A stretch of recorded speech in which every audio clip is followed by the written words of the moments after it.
Dismayado si Congressman Ajong ng Lanao, taga Mindanao, dito sa kay NBI Director Jaime o Jimmy Santiago. Kaugnay nga po sa kanyang paliwanag na ano ito tawag dito? Retorika. Ano ibig sabihin retorika? Parang ano ba sa Tagalog yan? Sayusay or salita lang, parang ganon. Ito po yung issue ng sinabi ni dating Pangulong Duterte na dapat mawala daw po yung 12 senador. Ngayon, marami kasi sila, ano dapat ang gawin natin? Di, patayin natin yung mga senador ngayon para mabakante. Kung rhetoric ang pagtingin diyan ng NBI sa sinabi ni Digong, edi dapat rhetoric lang din ito. Arestado ang isang public school teacher dahil sa pag-aalok online ng 50 million pesos para ipapatay si Pangulong Duterte. Todo sorry ang suspect, pero ayon po sa Department of Justice, may pananagutan pa rin siya sa batas. Nakatutok si John Consulta. Hindi ko po intention yun. Hindi ko po intention yun. Sa loob pa lang ng sasakyan ng NBI, lubos na ang pagsisisi ng 25 taong gulang na public school teacher matapos siyang maaresto sa Zambales ng mga tauhan ng NBI Pangasinan. Gamit ang isang poster account, nag-post siya sa Twitter noong May 5 ng kanyang alok na 50 million pesos sa sino mang makakapatay kay Pangulong Duterte. Yung 50 million na ibibigay mo, nasaan na? Wala akong 50 million. Ang unang chinek ko, yung Twitter account niya, and we found it deactivated already. So ang ginawa ko, chinek ko yung mga Facebook accounts ng mga reply sa kanya hanggang sa nakarating ako ng Zambales para makuha siya. Pagdating sa NBI, todo hingi ng dispensa ang guro na lumuhod pa sa pagmamakaawa para sa pagkapatawad ng presidente. Kung mapapansin niyo po, I will give a reward. 50 million reward. Yan din po yung sinabi ni Duterte nung 50 million reward sa may virus. Vaccine virus. Kaya pinalitan ko lang po yun. Ginawa ko po yun para magpapansin lang. Pero nagsisisip na po ako. Sobrang mali po. Sobrang mali po yung ginawa ko. Conviction niya yun. Okay lang, conviction niya yun. Humingi ako ng tawa sa ating Pangulo. Okay lang. Popoy nyo na nun doon. Huwag niyo pong tutularan ang pag-post. Ang mga irresponsableng Sir, yung 50 million po, wala po kaming ganung pera po. Di kahit 20 mil po, 10 lalo, nagtitindrang po ako ng chinelas po talaga. Presidente, kung ano man po yung nagawa ng kasalanan ng anak ko, patawaran niyo po. Ang magbigay ka ng reward na 50 million ay napakaseryosong krimen. At ito ay nasa mandato ng NBI na proteksyonan lahat ng opisyal, lalo na ang presidente ng Republika natin. sinubukan sirain ng suspect ang kanyang cellphone pero nakuha pa rin ito ng NBI. Kasalukuyan siya nakadetain sa NBI Detention Center. Naharap siya sa kasong inciting to sedition in relation to Cybercrime Prevention Act. Lalo na siya, gobyerno siya, tumatanggap siya ng sweldo, katatanggap nga lang ng bonus. I'm sending the warning again. Lalong-lalo na sa mga nagtatrabaho sa gobyerno. Huwag na tayo magpadagdag sa problema. Huwag na tayo magpadagdag sa pasanin ng ating kapwa Pilipino. Ayon kay Justice Secretary Minardo Guevara, hindi sapat ang paghingi ng tawad para maalis ang magiging pananagutan ng suspect sa batas. Sabi naman ng palasyo, mabibigyan naman po siya ng pagkakataon na patunayan kung na hindi siya nagkasala sa ating hukuman sa takdang panahon. O ayan, teacher, nagsabi na magbibigay ng reward kung sino man ang makakagurgur kay Digong, 50 million. Tingin nyo ba, kaya ng teacher yan na gawin?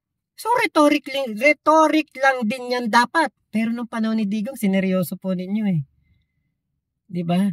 Panahon ni Digong, hinuli nyo yan eh. Rhetoric lang yan. Yan talagang rhetoric kasi wala yung kakayahan.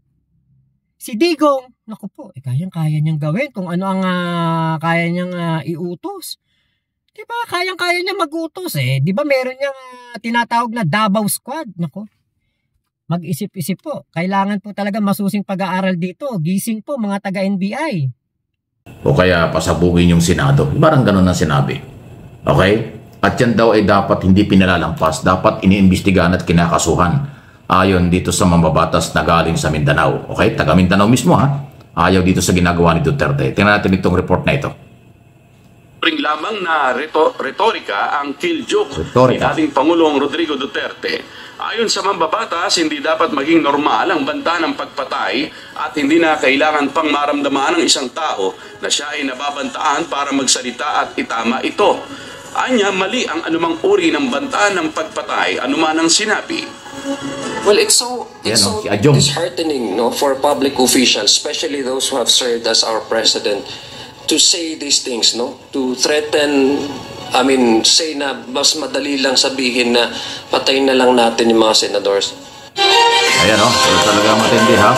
So ayan, salamat sa UNTV. Siya isa sa mga nagbalita po sa isyong ito. Isa sa mga lehitimong news network dito sa ating bansa. Ayun, sabi ni Ajong, hindi dapat ito binabaliwala. Dapat ito ay iniimbestigahan at pinapanagot sa ating mga batas. Kasi labag sa batas ang ganyang pahayag at hindi magandang halimbawa sa ating mga Pilipino na ang dating Pangulo, isang abogado, ay magsasabi na ng ganon.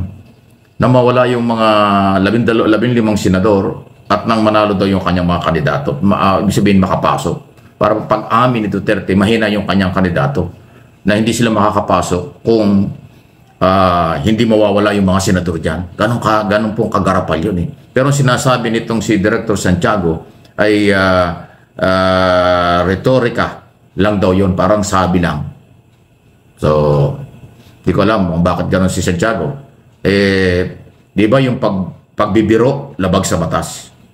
Yung bomb joke, pagka nag-bomb joke, kaya ka sa airport, sinabi mo merong explosion na gano'n, huliin ka, kakasuhan ka, hindi ka makakabiyahe. Di ba? So meron tayong batas tungkol sa mga ganyang klase. Hindi ito nagbibiro dahil hindi naman sinabi ni Duterte doon sa kanyang speech na siya nagbibiro lang. Ngayon lang na negative na ang issue, negative ang feedback sa taong bayan, nagkukumahog ngayon ipagtanggol ng kanyang mga abogado na biro lang yun. Masamang biro yun. Bakit ginagawa yun? Hindi dapat ginagawang biro yan ng isang dating Pangulo at ng isang abogado bilang officer of the court. Kasi ang officer of the court dapat sumusunod sa batas. Rule of law. Di ba? Hindi dapat na yung isang abogado ang magsasabi na parang isang hayop lang ang buhay ng mga tao. Lalo pa yan, 15 senador. Ang sinabihan niya ang ganyan. Ayun o, ang debate dito. Ang sinasabi nga ng NBI, parang sinabi lang. Hindi eh. Mabuti pa si General Torre, kahapon nakausap ko sa television, at sinabi niya, hindi ko pinalampas yan. Bilang isang Pilipino, bilang isang PNP official, as director ng CIDG, ako ang komplena. Hindi ko pinalampas yan kasi labag sa batas yan.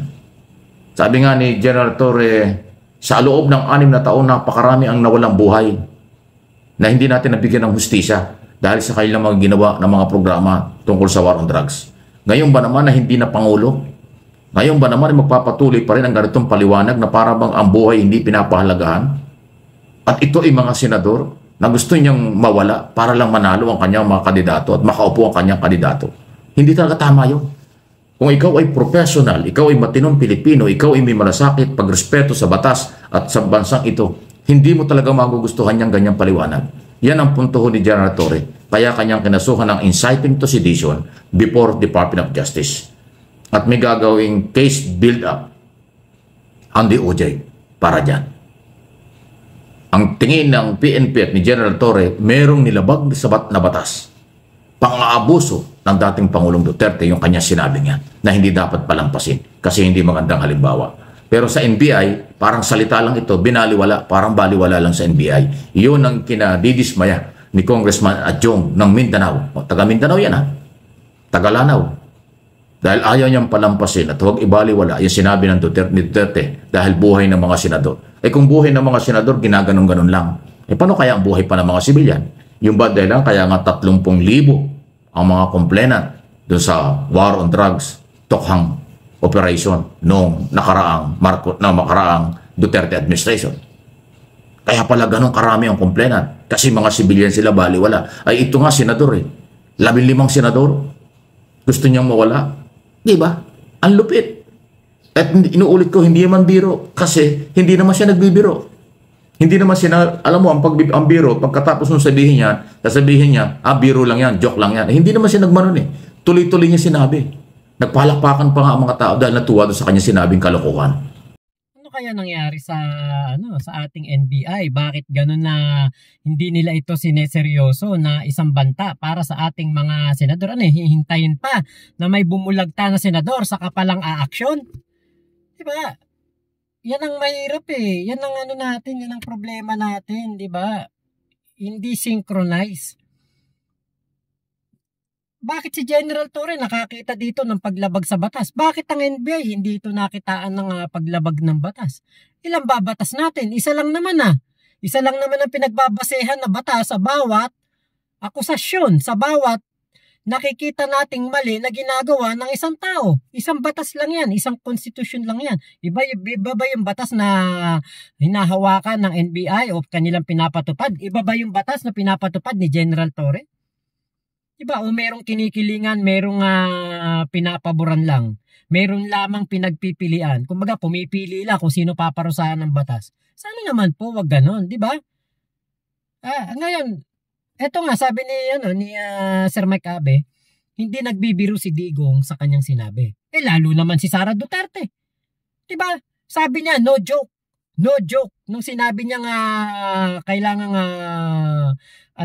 papagurgur daw niya, eto nga si PBBM. Diba? Sabi niya, no joke. Kailangan may no joke pa. Sasabihin ni Digong, may no joke no joke. Bago pa kikilos ang NBI, sus Mariosep naman. Pero ang hindi ko maintindihan dito kay Director Santiago ng NBI, dating judge, dating Manila Police, di ba? Dating prosecutor, bago naging judge. Alam niya yung paglabag sa batas eh. Isa pang sabi niya, hindi ko rin nagustuhan yung sabi niya. Parang kakagtagtaka naman. Sabi niya, yung mismo mga senador, hindi naman nagreklamo eh. Wow. Pag ikaw ba pinagtangkaan ang buhay mo, kailangan ba ang magreklamo dito, ikaw pa o yung pamilya mo? Di ba? Kahit sino pwede magreklamo. Kung hindi magreklamo, yung tao mismo, yung pamilya, pwede magreklamo. Bilang pagmamahal at pagrespeto sa pamilya na sabing kukunin ang buhay. Gusto yata ng NBI, yung mga senador, magpunta sa kanya at magreklamo bago siya mag-imbestiga. Wow. Hindi ko alam kung bakit gano'n. Akala ko nung araw magaling si Director Santiago, pero ngayon parang malambot eh. Di ba, nung ipatawag niya si Sara Duterte para doon sa imbestigahan tungkol sa kanyang pagbabanta naman sa buhay ng Pangulo, hindi rin siya sinipot. Hindi nagpakita ang kahit anino ni Sara Duterte sa NBI. Parang hindi sila nirespeto. Ngayon naman, si dating Pangulong Duterte ang dapat kasuhan doon sa kanyang sinasabing hindi maganda. May ayaw na bang imbestigahan ng NBI? Ano ba ito?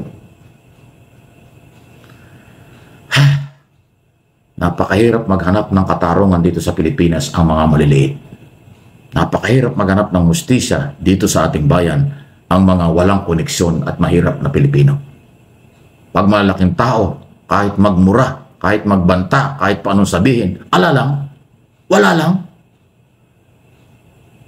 Director NBI, sir, huwag naman ganun.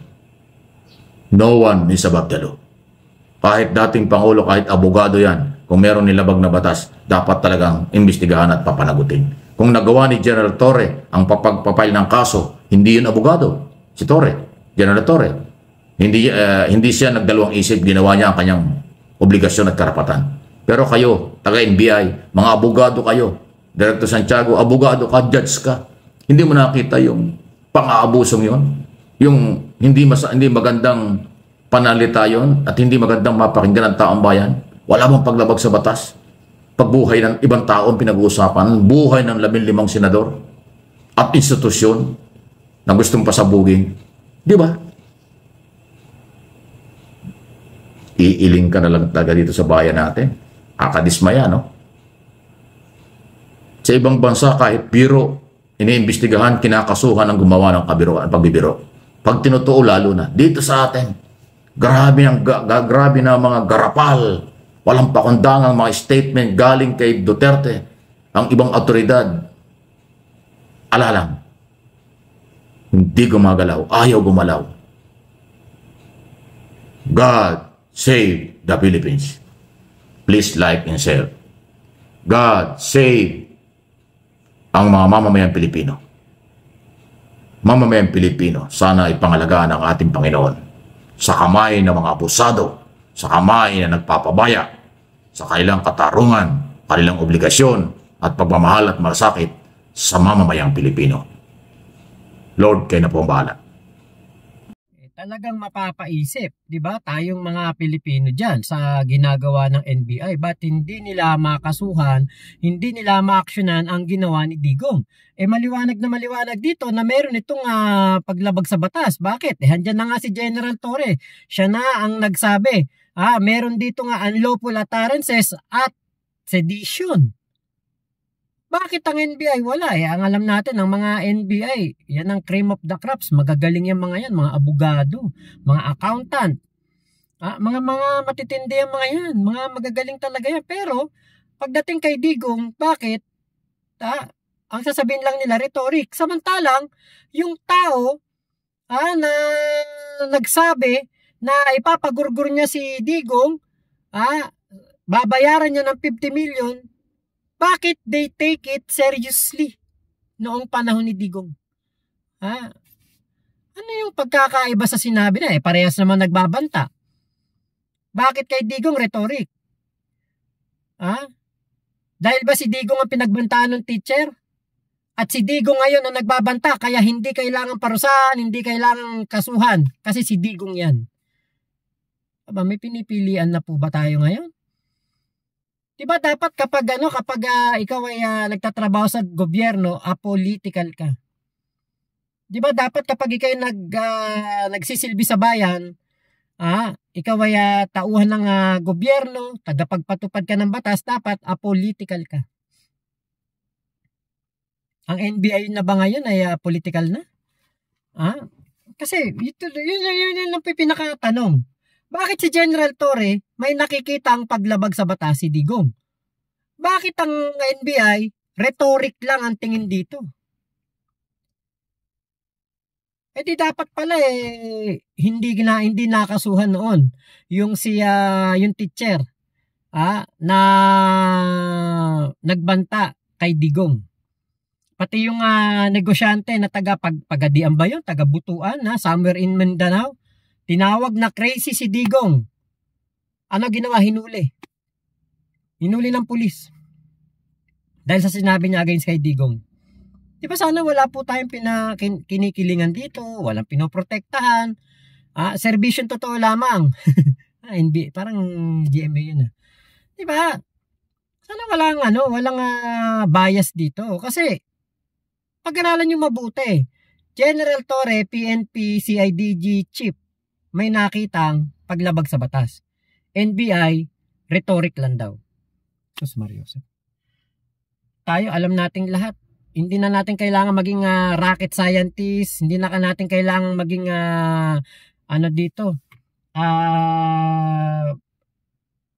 magaling na abogado. Diba? Hindi na natin kailangan na maging magaling na politiko. Sabi nga ni Robin Padilla, common sense lang. Diba?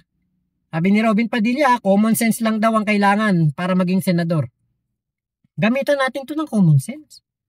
May nagbanta, papagurgur ang mga senador, ang nagsalita ay dating presidente, ano ang magiging pagtimbang mo? Ang magiging pagtimbang mo ba? Dahil ito'y dating presidente, ay nagjo-joke lang yan. Kayo naman, di na kayo nasanay kay Digong.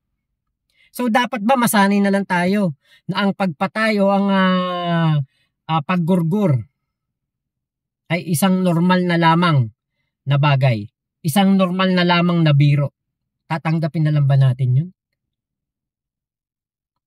Yung ganun, magbabanta, kinabukasan, uy, joke lang yun. Dapat ba ganun na lang tayo? Diba? Kaya, Huwag na po tayong babalik sa lagim. Dapat po, tayo po ay matuto na sa 6 na taon na pagkakamali nating mga Pilipino. Panahon ni Digong ang pinakamadilim na parte ng buhay ng mga Pilipino na kung saan pandemya na nga, nilukob pa tayo ng krimen, binaon pa tayo sa utang, at talagang inano pa. Alam niyo yung ginumon pa tayo. At sinabik pa mga Pilipino, ginumon. Ginawang adik sa sugal ang mga Pilipino dahil sa pagpasok ng mga pogo. Yan ang pinakamadilim na bahagi sa kaysaysayan ng mga Pilipino. Pandemya na, kabi-kabila pa ang gurguran na walang hustisya, baon sa utang, pinasukan pa tayo ng mga tsekwang ng pogo, nagkaroon pa tayo ng mayor na tsekwa. Diba? So, wag na po tayong bumalik sa lagim. Alam nyo na yan, pagdating ng eleksyon, pumili po kayo ng mga senatoriables na hindi magiging sakit ng ulo ng ating gobyerno.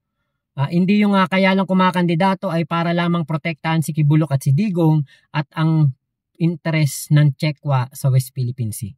Maging matalino na po tayo. So yun lamang po, maraming salamat sa pagtulong niyo po sa akin na marating ang 445,000 subscriber. Maraming salamat din po sa inyong mga like, comments, and share. Maraming salamat po sa sumusuporta kay Sir Mike Abe. Thank you po sa lahat po ng ating mga manonood. Thank you po sa inyo. Kung hanggang ngayon nanonood pa rin po kayo, maraming salamat. Thank you. Ingat ka, nasan panig ka man ng mundo, huwag ka maniniwala sa fake news. Ingat po kayo. Mama Chup Chup, love you. God bless us all, Pilipinas. God first, salamat po.